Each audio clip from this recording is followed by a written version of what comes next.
Eu sou a Rafaela, né, Domênico. Eu quero aproveitar e agradecer mais uma vez a banca que está aqui presente, o professor Leonardo, o professor Fabiano, e também o meu orientador, o professor Juliano.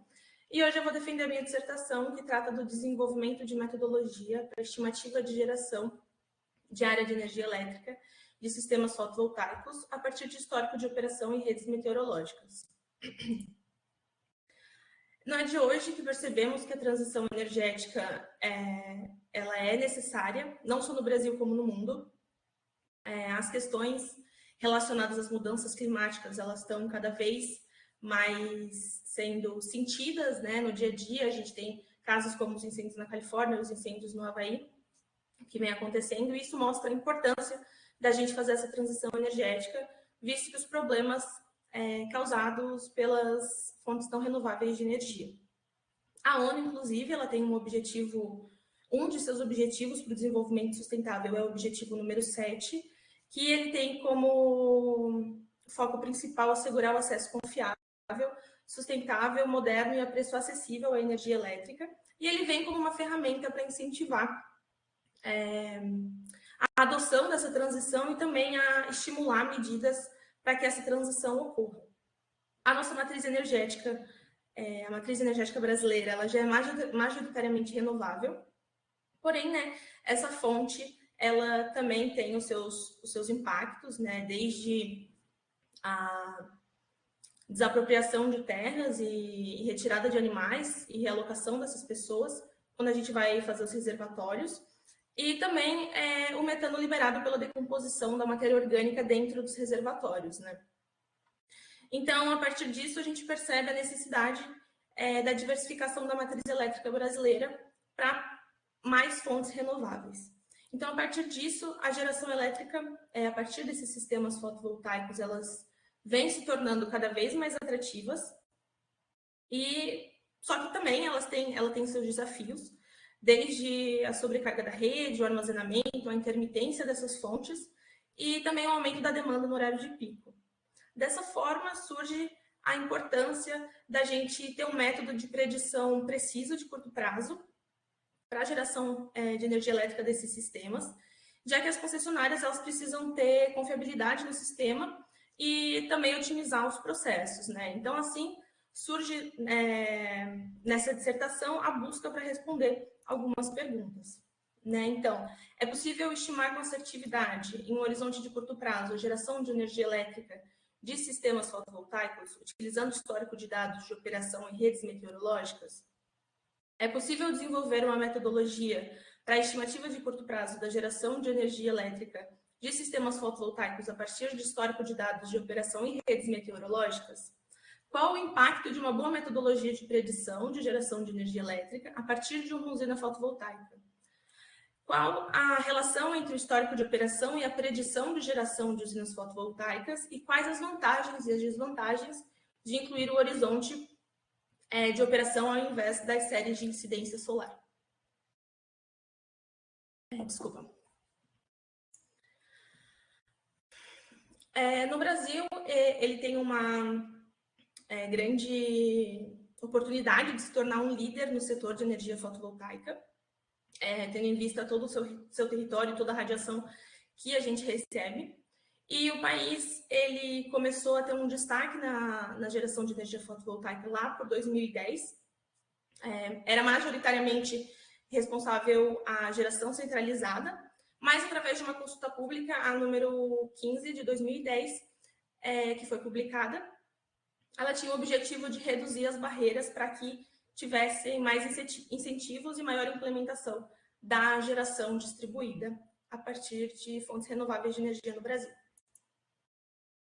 Aqui nós temos um gráfico que mostra a potência instalada em porcentagem de 2017 a junho de 2023. Esse dado aqui é da AB Solar. Em 2017, a geração centralizada, mais a geração distribuída, elas já somavam mais de 1 gigawatt de energia, tendo a geração distribuída sendo responsável por 16% e a geração centralizada por 84% desse valor. Em 2019, a gente já subiu para 4 0,6 gigawatts, sendo a geração distribuída responsável por 46% e a geração centralizada por 54%. Em junho de 2023, que é o dado mais recente divulgado no infográfico da AB Solar, a GD junto com a geração centralizada, já representavam mais de 37 gigawatts juntas, sendo a GD responsável por 70% e a geração centralizada por 30%. Dados recentes da AB Solar, divulgados só nas redes sociais da própria AB Solar, contabiliza que em agosto a gente já atingiu 23 gigawatts de geração distribuída e 10 gigawatts de geração centralizada. Na América Latina, o Brasil está entre os principais players do mercado de energia solar fotovoltaica, e o Brasil estabeleceu lá em 2013 um plano de 10 anos que ele tinha que implementar 3,5 gigawatts de geração centralizada até 2023, sendo que, como eu falei, né, a gente já passou disso há muito tempo, né, a gente já tem 10 gigawatts agora em agosto. E o Plano Nacional de Energia de 2050, ele prevê alguns valores, né? Ele prevê que a geração distribuída ele vai alcançar de 28 gigawatts, a 50 gigawatts, isso é um valor de 4 a 6% da capacidade total instalada. E também prevê que a geração centralizada pode alcançar de 28 gigawatts a 90 gigawatts, isso representa de 5 a 16% da capacidade total instalada. Então, para que isso aconteça, né, o PNE 2050 ele tem algumas recomendações. Então, a principal ideia é integrar as perspectivas de crescimento desse mercado e também isso junto com o planejamento da expansão da transmissão de energia, né? Então, a necessidade de muitos estudos para também garantir a confiabilidade do sistema. Então, como objetivos, nós temos o objetivo geral dessa dissertação, que é desenvolver, modelar e validar uma metodologia para a estimativa da geração diária de energia elétrica de sistemas fotovoltaicos a partir de histórico de operação em redes meteorológicas. E como objetivos específicos, a gente tem que classificar o período histórico diário da geração de energia elétrica de sistemas fotovoltaicos em operação, estimar a partir de redes meteorológicas o perfil diário da geração solar em um horizonte de curto prazo,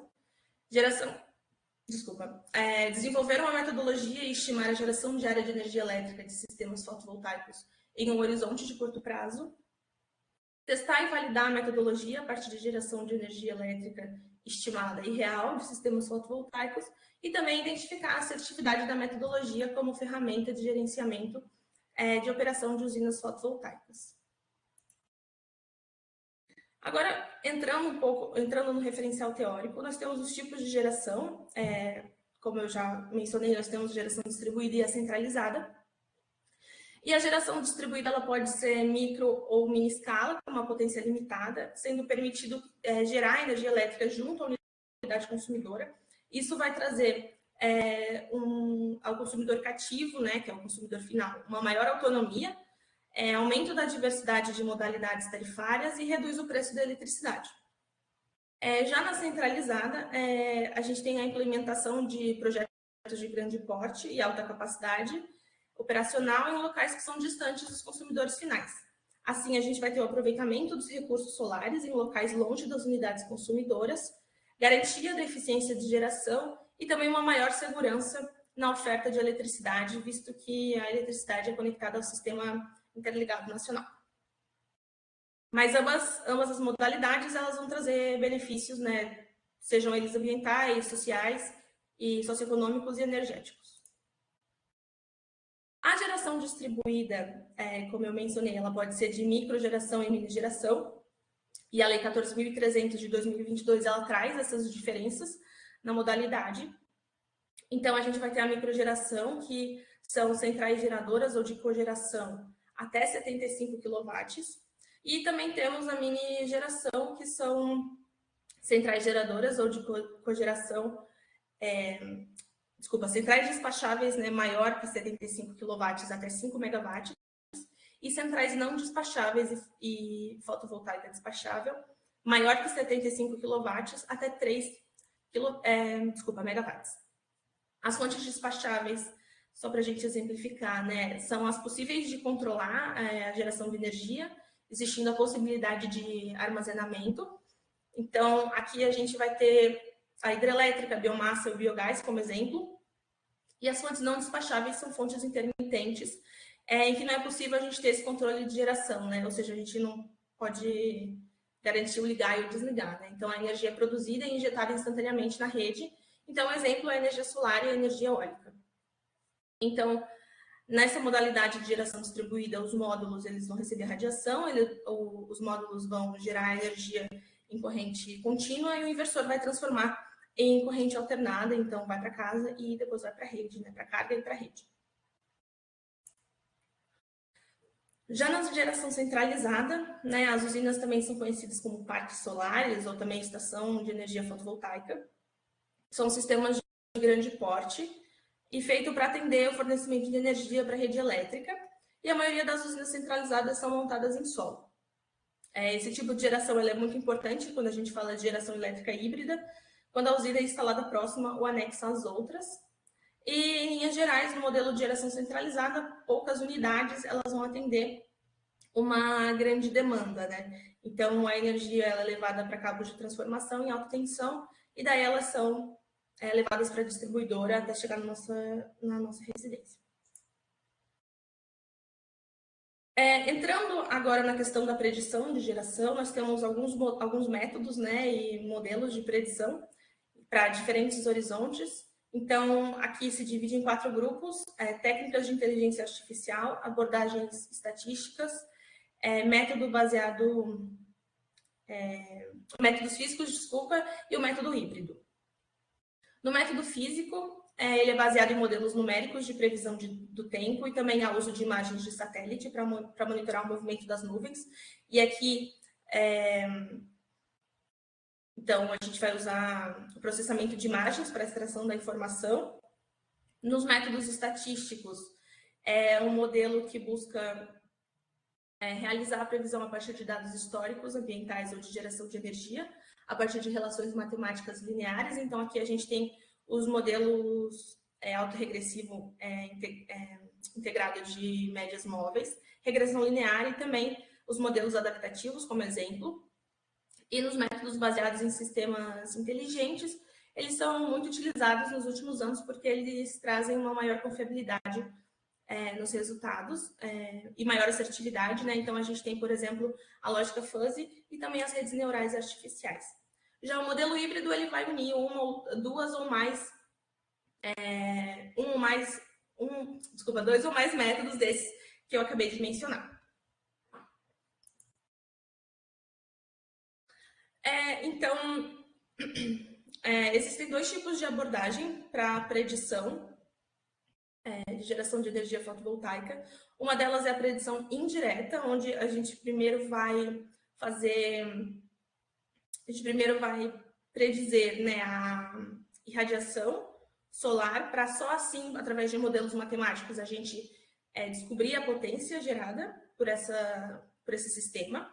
E a predição direta, que é o que a gente está fazendo é o modelo dessa dissertação, né, que a gente gera diretamente o resultado da geração da potência da geração de energia elétrica do sistema. Nas previsões também a gente tem 4 tipos de horizontes, né? Nem todos os autores consideram esses 4, alguns consideram 3, mas aqui nós temos o curtíssimo prazo, que varia de alguns segundos até 1 hora. O curto prazo, que ele varia de 1 hora e 7 dias. Médio prazo, que varia de 7 dias, podendo se estender até vários anos. E de longo prazo, que vai variar de 1 a dezenas de anos. A gente tem também algumas influências das variáveis meteorológicas na predição de geração de energia, né? O principal deles é a temperatura ambiente, e ele vai influenciar diretamente no desempenho dos sistemas fotovoltaicos. Então, a tensão de saída vai variar conforme a variação da temperatura no ambiente, como a gente pode ver nesse primeiro gráfico aqui. Nesse primeiro gráfico, a gente tem que, com o aumento da temperatura ambiente, há também um aumento da temperatura da célula, e, consequentemente, acontece a queda de tensão da célula, diminuindo a sua eficiência.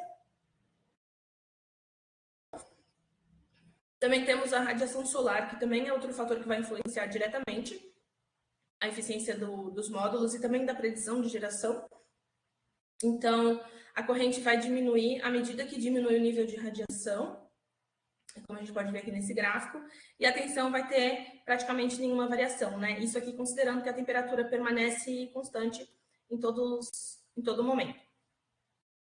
E também a nebulosidade e a chuva. A presença de nebulosidade e chuva, ela vai também interferir na radiação solar, né? Então, vai diminuir instantaneamente a corrente de saída dos módulos. E ela pode ser visualizada, né? Ela pode ser medida tanto por análise visual da quantidade de nuvens, ou também pode ser expressa como a quantidade de nuvens no céu em porcentagem, como a gente pode estar vendo aqui, como a gente está vendo aqui, né? Por exemplo, 0% de porcentagem de céu coberto por nuvens é considerado ensolarado. De 30% a 50% é parcialmente ensolarado. De 90% a 100% é considerado nublado. Então, também é uma opção de utilização de classificação, né? Entrando agora no estado da arte, nós temos alguns autores que trazem essas questões de predição de energia, de geração de energia elétrica de sistemas fotovoltaicos. Um deles é o Leva. Ele utilizou redes neurais artificiais e concluiu que a precisão do método está estritamente relacionada à etapa de pré-processamento de dados históricos. E aqui ele concluiu também que a confiabilidade da previsão do tempo é necessária para um resultado mais eficiente, né? Como a gente pode ver aqui nesse gráfico, ele concluiu também que os dias que têm maior nebulosidade são mais difíceis da gente ter uma predição mais precisa, né? Esse primeiro gráfico é para um dia ensolarado, esse segundo para um dia parcialmente nublado, e esse terceiro aqui é para um dia nublado. Santos, ele também desenvolveu uma metodologia de predição da produção a muito curto prazo. Ele também utilizou redes neurais aqui e ele chegou na mesma conclusão, né? Ele mostrou que para dias de céu limpo o modelo responde de forma satisfatória porém, em dias nublados houve uma dificuldade em prever a variabilidade da radiação solar e mostra que a presença de nuvens ela vai sim interferir diretamente na qualidade dessa predição.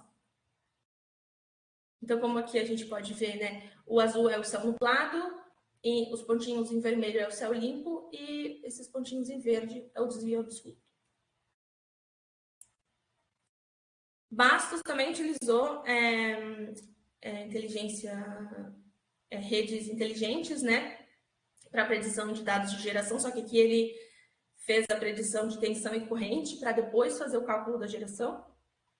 Então, ele também chegou a resultados interessantes, né? Ele conseguiu um erro médio absoluto menor que 1%. Porém, como a gente pode analisar aqui nesse primeiro gráfico, ele teve uma maior dificuldade em prever essa oscilação aqui no início da manhã e no final do dia. Então, para ele, né, a questão foi um inversor que não tinha muita qualidade e também a variação da radiação solar sobre os módulos fotovoltaicos nesses dois períodos. Agora, entrando na metodologia, a localização do nosso sistema utilizado aqui nesse estudo, ele está em Tubarão, na cidade de Tubarão, que possui cerca de 301 mil quilômetros quadrados e uma população de aproximadamente 105.448 habitantes. A unidade consumidora utilizada aqui, ela está numa área mais rural da cidade. O fornecimento dessa unidade consumidora ela é trifásica, tem uma baixa tensão residencial, ela pertence ao grupo B comercial. O fornecimento é em 320 e 220 volts e a frequência é 60 Hz. E aqui, nesse caso, a cooperativa de energia, né, que ela é uma cooperativa que atende o sistema de energia, eles trocaram o relógio para um medidor de energia para um medidor bidirecional para substituir o antigo. Os módulos que estão nesse sistema de referência, eles possuem 17,6 kWp instalado no telhado da unidade consumidora. Eles possuem 44 módulos de silício monocristalino de 400 watt-pico. E os módulos eles são fabricados pela Trina Solar, modelo Talmax. E eles estão conectados a um inversor da marca SMA de 15 kW de potência nominal em corrente alternada. Ele também é conectado em 3 fases, né? E também possui um antilhamento, né? A questão de que ele precisa desligar assim que ele percebe qualquer interferência na rede elétrica, seja por falha, seja por manutenção, ele é obrigado a desligar automaticamente e também ele liga automaticamente quando ele percebe que esse erro já foi resolvido. A rede meteorológica que foi utilizada nesse trabalho foi a estação da IPAGRE, que é a Empresa de Pesquisa Agropecuária e Extensão Rural de Santa Catarina. A IPAGRE ela mede e avalia as variáveis meteorológicas e ambientais por meio de sensores instalados em estações meteorológicas e hidrológicas. Então, através de imagens de satélite e radar, eles vão transformar esses dados em informação para a sociedade, tanto em pesquisa como na previsão do tempo, né? Também foi importante, dentro dessa metodologia, dividir os perfis meteorológicos diários e fazer algumas considerações, né? Então, se lá na previsão aparecia sol com nuvens, sol com aumento de nuvens, ensolarado, também era considerado um dia com sol. Se na previsão estava encoberto ou nublado, era considerado um perfil nublado. Para o perfil nublado mais chuva, foi considerado nublado com chuva no decorrer do dia, nublado com chuva em algum momento isolado do dia. Para os perfis de chuva, eu considerei nublado com chuva no dia inteiro e os dias de chuva, né? E sol mais chuva foi os dias com chuva no decorrer do dia e o sol em um período e chuva no outro. Agora, entrando um pouquinho na coleta de dados, né? Então, o horizonte utilizado aqui foi de 24, 48 e 72 horas, de julho a novembro de 2022, e a análise histórica se dá nos 15 dias que antecedem o dia da predição. Então, aqui, né, o meu dia de controle, por exemplo, aqui o dia 31, no dia 31 eu vou ver a previsão para o dia 1º, para o dia 2 e para o dia 3, né? Assim, respectivamente, né, 24 horas, 48 e 72. Esse meu dia de controle, ele automaticamente já é meu histórico e o meu horizonte vai andando também junto com o histórico, né? Então, eu trouxe aqui um exemplo de aplicação para mostrar para vocês. Então, nessa primeira imagem aqui, nessa primeira figura, aqui eu vou usar o exemplo para 24 horas, né? Mas isso se dá também para 48 e 72. Então, aqui o meu dia de predição o dia 31, né? Meu dia de controle é o dia 30. Então, a minha previsão para o dia 31 é de sol. Então, eu vou lá no meu histórico, eu vou olhar os 15 dias que antecedem o dia 31, e coincidentemente foi o dia anterior, né? O dia 30.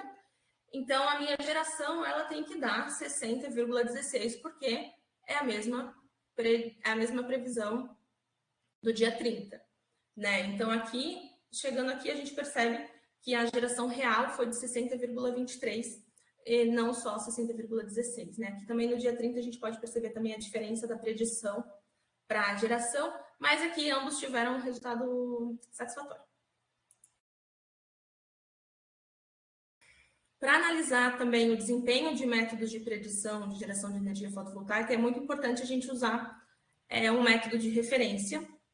E aqui foi utilizado o método da persistência. Ele é muito utilizado quando a gente fala de predição de geração fotovoltaica.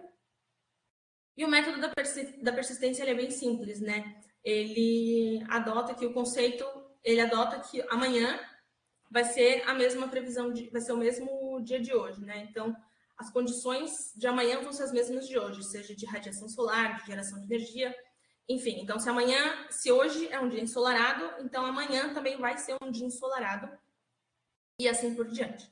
Então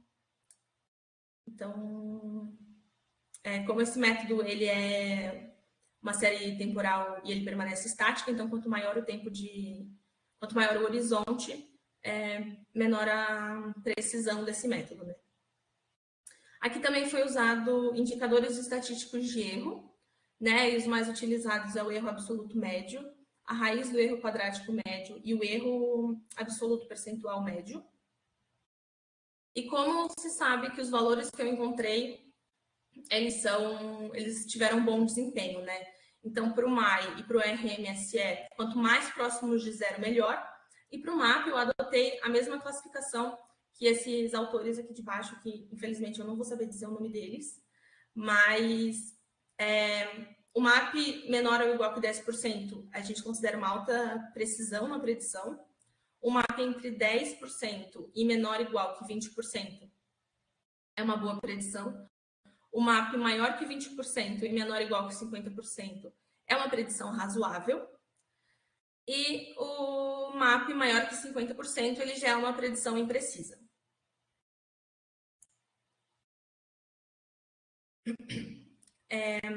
Entrando agora, de fato, nos resultados dessa dissertação, né, esse primeiro gráfico aqui, ele mostra a geração de energia elétrica do sistema fotovoltaico mensal para o método da persistência.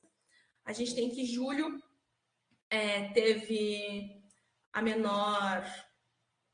Julho apresentou a menor diferença, né, com 1,09 da geração real. Então, isso se deve ao fato de ter sido um mês com maior previsão de dias ensolarados, somando 20 dos 26 que foram analisados.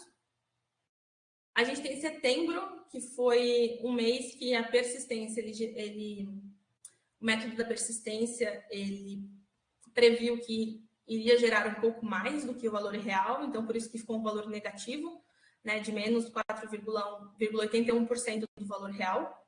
E outubro foi o que apresentou a maior diferença, com 6,22%.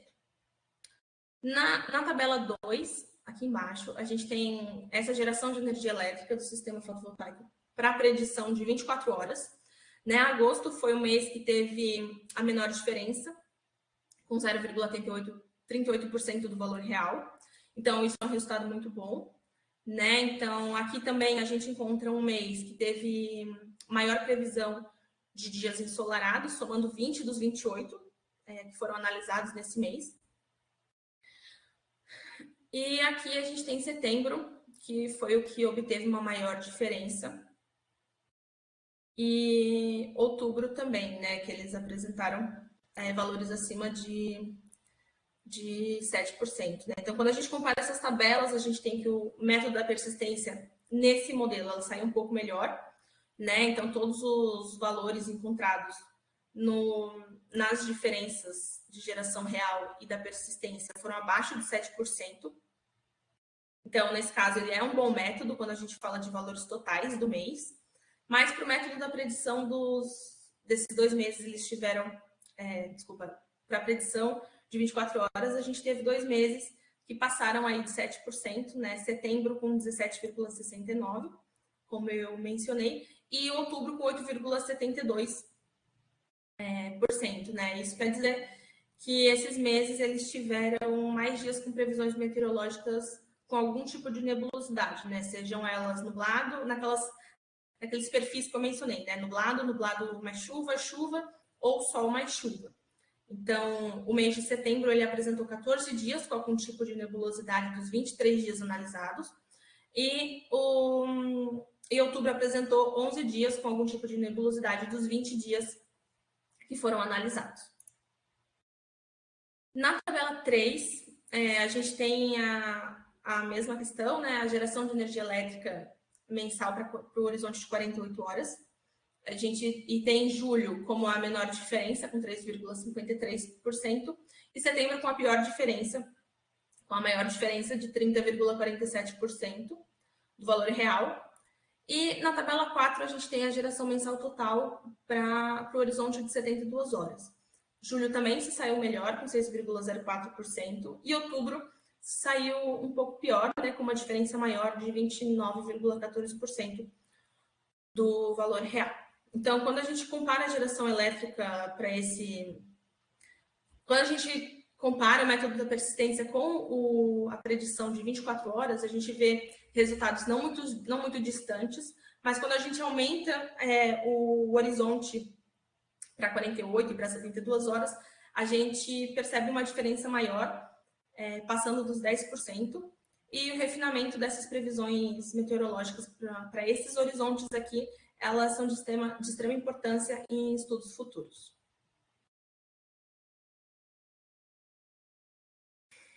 Aqui na tabela 5, apresenta os valores de geração de energia elétrica média diária de desvio padrão diário para cada mês analisado, tanto para os valores reais, para a predição de 24 horas e para o método da persistência. Então, a gente tem em julho com os valores mais próximos, com os menores valores, né, as menores diferenças, em novembro as maiores, mas como nesses casos aqui as diferenças elas são suavizadas, é possível a gente observar que para todos os valores médios de desvio padrão, eles estão bem próximos, né, tanto para os valores reais quanto para os outros métodos. Já na figura 20, ela apresenta a dispersão de dados de produtividade da geração de energia elétrica diária mensal para valores reais, para o horizonte de 24 horas e também para o método da persistência, a partir do box plot. Então, a menor dispersão de dados do mês de julho no mês de julho, né, tanto para os valores reais quanto para os métodos. E para o método da persistência, o mês que apresentou maior dispersão de dados foi os meses de agosto, outubro e novembro. E já para o método do horizonte de 24 horas, apresentou maior dispersão os meses de setembro, outubro e novembro. Aqui na tabela 5, nós temos... Agora a gente vai entrar de fato nos erros médios diários mensais, né? Esse primeiro gráfico fala dos erros médios mensais do método da persistência. A gente tem aqui, para vocês entenderem, né, o número da amostra, porque não é o valor total de dias, né? Porque a gente teve alguns dias que tinha previsão, mas nos 15 dias anteriores a gente não tinha a previsão de fato acontecendo, né? Então, por exemplo, um dia era sol, mas nos 15 dias anteriores não tinha nenhum dia no histórico que também era sol, então esses dias foram descartados. Então, por isso que julho é 26 dias, agosto 27, setembro 22, outubro 21 e novembro 20. Então, inclusive, no método da persistência, isso também foi mantido, né? Foi tirado os mesmos dias e também mantido o mesmo número de amostra. Então, julho, ele apresentou os melhores valores de erro médio. Desculpa, os menores valores de erro, né? Tanto de MAI, RMSE e de MAP, né? Então, com 37,48% de MAP. E agosto e outubro foram os piores meses com valor de MAP, passando dos 50%. Então, aqui eles entram numa questão de valor de predição imprecisa. Já na tabela 6, ele mostra os erros médios diários mensais com um horizonte de 24 horas. Agosto foi o mês que se saiu melhor em todos os erros, apresentando 7,46 kWh para o MAI, 10,83 kWh para o RMSE e 20,87% para o MAP, né? Então, outubro foi o pior mês que apresentou o MAP. Então, aqui também passou de 50%, né? Então, aqui também é um valor de predição imprecisa. E comparando os resultados de erros encontrados pelo método da persistência e pelo método da predição de 24 horas, a gente tem que o método da predição de 24 horas ele se saiu melhor na grande maioria das comparações, né? Para o MAI e para o RMSE, o método da predição nos meses de agosto, outubro e novembro, ele apresentou valores menores que o método da persistência. E para o MAP, os valores obtidos pelo método da predição de 24 horas apresentou menores valores para todos os meses, exceto o mês de julho, que o método da persistência apresentou um valor menor, né? Então, dessa forma, mostra que o método desenvolvido ele encontrou, sim, bons resultados. Aqui também os erros médios, mas para 48 horas, na tabela 7. Agosto também foi o que se saiu melhor, então chegando a 9,18 para o MAI, quilowatt-hora para o MAI, 13,79 kWh para o RMSE e 22,62 para o MAP. Já setembro foi o pior, passando também de 50%, então, de MAP, né? Então, o valor de predição é impreciso. Na tabela 8, a gente tem os erros médios para um horizonte de 72 horas. Agosto também foi o melhor, né? Então, 8,56 de kWh de MAI, 13,16 de kWh de RMSE e 20,57% de MAP. Novembro foi o que teve assim, o pior resultado de MAP, né? Foi em 131,48. Uma super imprecisão, né, nessa predição. E quando a gente expande a comparação das predições de 48 horas e 72 horas com o método da persistência, a gente percebe que as predições, ainda que tenham assim, valores maiores, elas se saíram melhor que o método da persistência. Então, para o horizonte de 48 horas, os meses de agosto, outubro e novembro, eles apresentaram melhores valores para todos os erros. E já a predição para 72 horas, os meses de julho, agosto e outubro, eles apresentaram melhor MAI e melhor MAP. E os meses de agosto e outubro apresentaram um menor RMSE. Então, ainda que esses horizontes, né, sejam maiores, nesses casos aqui, o método desenvolvido nesse trabalho também apresentou resultados satisfatórios. O que também foi feito foi a divisão por perfil de previsão. Então, o primeiro perfil foi Sol. A gente tem julho com os melhores valores de... Julho e agosto com os melhores valores de MAI e RMSE. Então, mais próximo de zero, né? Então, 8,92 kWh para o MAI, 12,40 de RMSE em julho. E agosto com 7,06 kWh de MAI e 10,76 kWh de RMSE. E o MAP de agosto e novembro foram os melhores. Agosto teve um MAP de 15,16% e novembro o valor de 14,61%. Aqui no perfil nublado, a gente teve agosto com os melhores resultados, né? Então, aqui bem próximo de 50%, mas entra ainda numa previsão razoável, numa precisão razoável, desculpa. E vale ressaltar que o perfil de previsão nublado, ele não houve dados relacionados a esses valores no histórico de 15 dias, quando a gente fala aqui de outubro e novembro, né? Então, por isso que a gente não tem dados aqui. Então, por isso que a gente não tem valores de erros aqui. Aqui, para o perfil de previsão nublado mais chuva, a gente também tem agosto com os melhores valores, então a gente teve resultados bem próximos de 0,28, tanto para o MAI quanto para o RMSE, e 2,26% do MAP aqui, né? Uma coisa que vale considerar é que para esse mês de agosto foi sim, né, uma boa precisão na predição, mas, porém, tinha apenas uma previsão de nublado mais chuva nesse mês de agosto, né? Então, não houve dados relacionados no histórico de 15 dias anteriores, né? Então, só tem um valor. E julho e outubro, a gente também não teve previsões referentes nos últimos 15 dias dentro desses meses. Na tabela 12, a gente tem os erros médios diários de geração de energia elétrica para o perfil de previsão de chuva. Agosto foi o mês que se saiu melhor, né, com 3,96 de MAI e 4,01 de RMSE, e o MAP com 33,22. E os valores obtidos aqui em agosto equivalem a uma boa precisão, né, nessa predição. Mas aqui também tem só uma previsão para esse perfil, então por isso que foi tão baixo assim. Já na tabela 13, é o único mês que a gente teve o perfil de previsão de sol mais chuva foi setembro, né? Obteve resultados significativos, mas não tem como comparar com os outros meses, porque não teve dados, né? Então, a gente... e aqui em setembro também tinha apenas uma previsão, então a gente pode dizer que é um resultado conclusivo.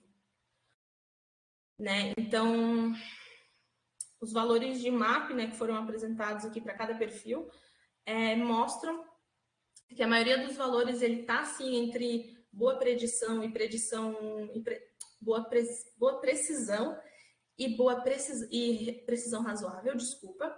E já os valores que correspondem à categoria de predição imprecisa, eles estão nos perfis que vão envolver algum tipo de nebulosidade, né? Como a gente pode ver aqui, nublado, nublado mais chuva, sol e chuva, ou chuva, né?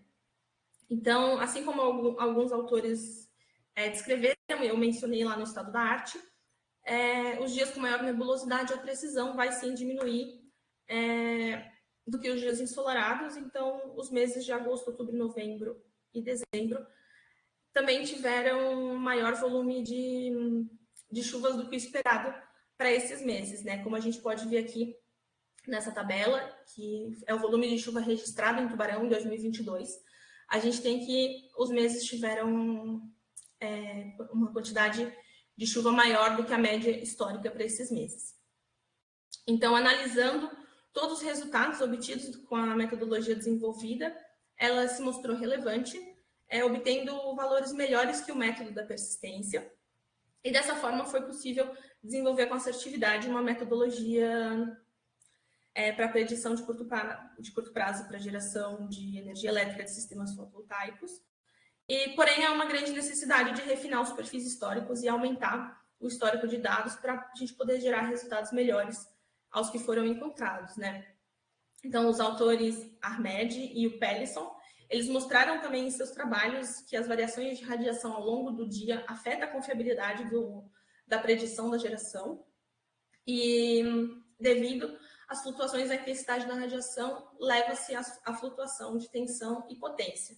Então, nos métodos onde há a utilização de muitos dados de entrada, existe o aumento considerável da complexidade e de tempo computacional de um modelo. Então, aqui a importância de a gente usar o benefício, né, de a gente usar a conversão direta da predição. E também, né, os valores de MAP, MAI e RMSE encontrados nessa dissertação, quando a gente compara com outros autores, eles apresentam também uma concordância de valores. Então, como considerações finais, a gente tem que os valores da predição para o horizonte de 24, 48 e 72 horas obtiveram resultados melhores que o método da persistência, então demonstrando que a metodologia pode sim ser promissora. A maioria dos valores de MAP para as predições estão entre boa predição e predição razoável.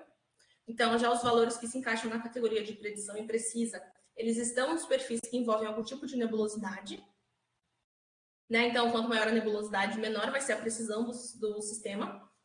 A predição de geração de energia elétrica a curto prazo é importante na mitigação da intermitência e incertezas do recurso solar, sendo um meio de garantir a produção de energia de outras fontes quanto as usinas fotovoltaicas não forem suficientes.